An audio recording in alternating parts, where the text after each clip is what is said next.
in that long line, but I would never disrespect you or anyone here. I promise." Ebony heard the warning, but she was not worried about King Liam.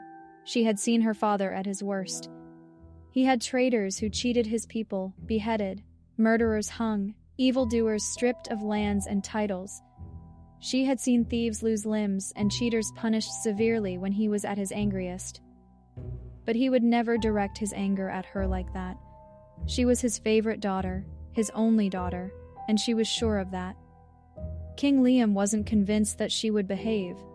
"Make sure of it," he said before he stood up. He took his wife's hand, and she graciously rose from her throne and stood beside him. "May I have this dance?" he asked her. As always, she smiled. The band played a lively tune as the king and queen walked onto the dance floor. Prince Edwin stepped forward to take his sister's hand and led her to the dance floor, following their parents. It was the only dance he would be allowed to take part in tonight. "Did you enjoy my place beside Daddy tonight?" he said mockingly. "I will be sitting there before the night is over." Ebony glared at him. She sorely wanted to knock the smug look off his face. "I really don't want to dance with you," she told him. Now, he tisked. "Smile. You had better play nice and not make our king angry. You know it's tradition. The royal family dances the first dance, and we have done this many times. What's one last time?" In their earlier years, before Ebony had decided she wanted to sit on her father's throne, Ebony and Edwin had been as close as it was humanly possible for siblings nearly 3 years apart. They had danced this traditional dance many times since Edwin turned 10 years old, 5 months before Ebony's 13th birthday. In the beginning, Ebony towered over her younger brother. Today, that was no longer true. Prince Edwin stood an inch taller, a lanky teenager. Ebony's arrival of her dragon hadn't brought about the change of their relationship immediately. The tension between them really began when Magnus, Prince Edwin's dragon, manifested. He was the one who felt threatened by Princess Ebony. He just couldn't explain why to Prince Edwin. It was after Prince Edwin received his gifted dragon that he would taunt his sister and antagonize her because he thought she had none of her own, and Magnus didn't like her. Princess Ebony let him take her to the dance floor. Their parents danced simply and elegantly. Prince Edwin danced circles around their parents, twirling and dipping his sister, showboating just a little bit. Princess Ebony's red dress and Prince Edwin's royal gold and red uniform complemented each other. They would smile at each other occasionally, for the sake of the onlookers. She had to admit it was always fun to dance with her brother, no matter how much they didn't get along anymore. He always made them look good together. Looking at her, and how well they danced together, no one would have guessed that Ebony despised him, and he was beginning to feel the same. To her, he stood in the way of her throne, him and those other 2 little brats being rushed off to bed. He felt threatened, and didn't know why. Ebony kept a smile on her face. The dance ended.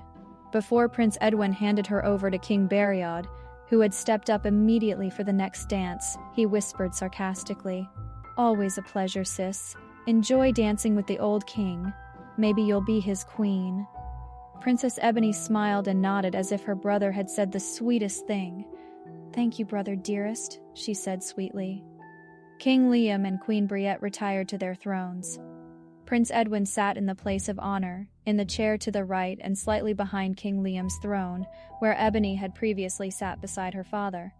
He owned that place of honor beside their father, and he was making sure she was reminded of that as he sat beside King Liam to watch the festivities.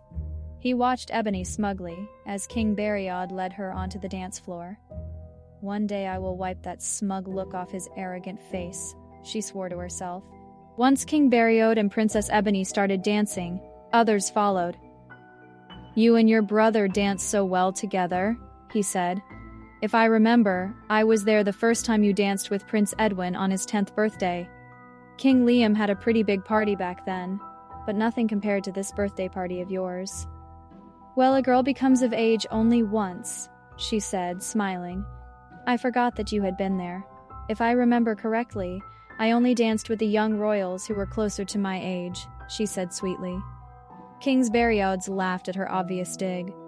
"You are a grown woman now, and once one becomes an adult, Age doesn't make the difference it did when you were young, he said, as he slid his hand down her back, lower than decorum dictated. Princess Ebony raised her eyebrows at him. He responded sheepishly, grinning and placing his hand where it belonged. "Thank you," she said curtly when his hand was where it should be. She was disgusted by his behavior. He was like an uncle to her. "What is your favorite flower?" he asked, as if he hadn't done anything inappropriately. Really laughed Princess Ebony, deciding to play off his unbecoming behavior. "I'm not sure if I have a favorite flower.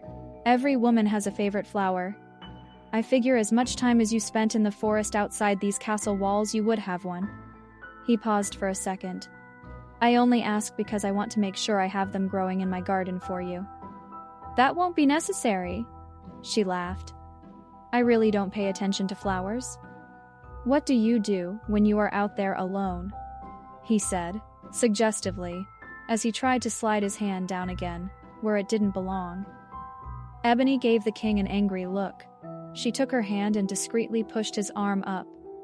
"It's none of your business," she said. "And nothing like what you seem to be implying is going on either." Kingsburyode smiled darkly. "For the record, I want you to be aware that your father and I have discussed marriage between you and me," he exaggerated, "so don't plan on taking a liking to any of these younger princes here tonight. I have been waiting for you to grow up for years now." The truth was, he had mentioned desiring Princess Ebony as his queen several times to King Liam in the last year, but he had not been taken seriously. King Liam would just laugh and change the subject. Princess Ebony gasped. "You can't be serious." King Beriod ignored her. "With me, you will automatically become the queen you were meant to be. You won't have to wait for years, waiting with a prince for the day their daddy dies," he said crassly. "Besides, if King Liam had to choose between me and one of those princes, I am pretty sure I would be the obvious choice," he arrogantly said.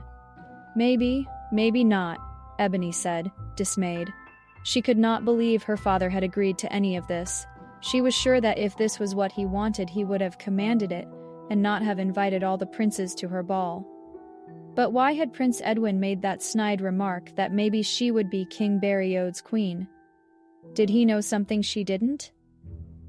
"I have been your father's closest friend for years. I have hinted time and time again that you would be a perfect fit for me as my queen. He has never once told me no," he said, as once he tried to slip his hand lower. "Move your hand," she gritted through her teeth. She didn't say another word to the king while they finished the dance. He kept his hand on her back where it belonged for the rest of it. King Beriod could tell she was upset. "Don't forget what I said." King Beriod spoke softly. "You will be my queen," he said, as he handed her off to Prince Tai for the next dance.